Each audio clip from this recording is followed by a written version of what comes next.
नमस्कार, दी सरलास किचन मध्ये आपलं स्वागत आहे। आज मी आपल्याला पिकलेल्या लाल मिरचीचं झणझणीत लोणचं कसं करायचं ते सांगते।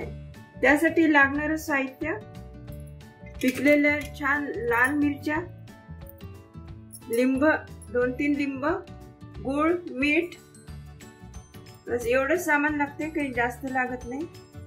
पहिले आपण या मिरच्या बारीक कापून घेऊया।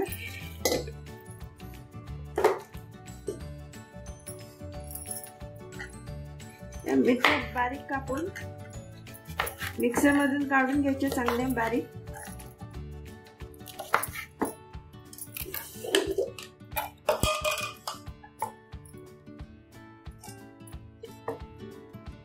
या मिरच्यांमधले आपण असं बी काढून घेतलंय, सगळं बी काढून टाकायचं आणि मग त्या टरफल्याचंच फक्त लोणचं करायचं।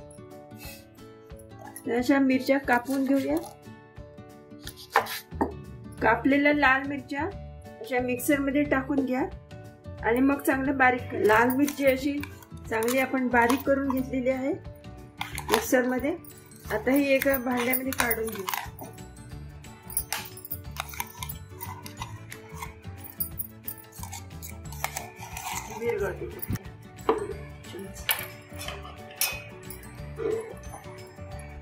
लाल मिरची अशी बारीक झालेली आहे, त्याच्यामध्ये आपण पहिले मीठ टाकूया। आपल्या चवीनुसार मीठ टाका आणि गूळ पण टाकून द्या। गुळाला पाणी सुटेल आणि ते पातळ येईल। मग ते असं आपल्या आवडीनुसार गोड वगैरे तसा गूळ टाका आणि त्याच्यात आपण आता लिंबाचा रस टाकूया। साधारण 2 लिंब पाहिजेत।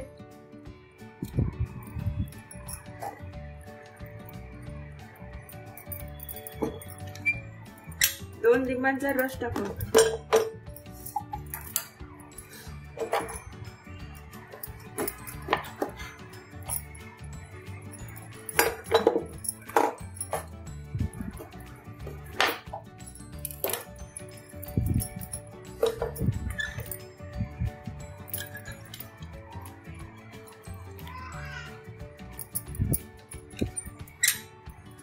हे लोणचं खायला खूपच रुचकर लागते आणि सगळ्यांनाच आवडेल असं झणझणीत लाल मिरचीचं लोणचं आहे। जर पावभर मिरच्या असल्या तर 2 लिंब पुष्कळ होतात हे लोणचं करायला।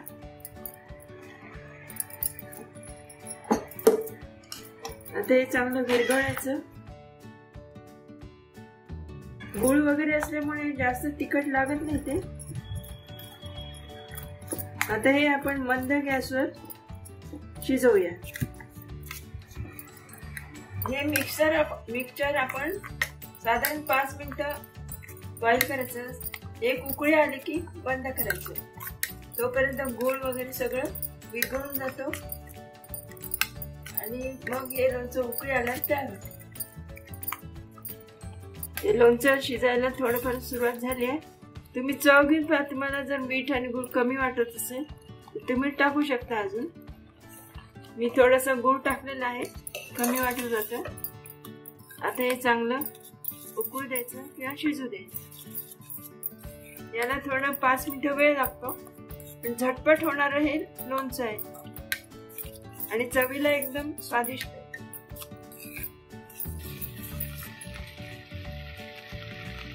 आपलं असं लाल मिरचीचं झणझणीत लोणचं तयार झालेलं आहे।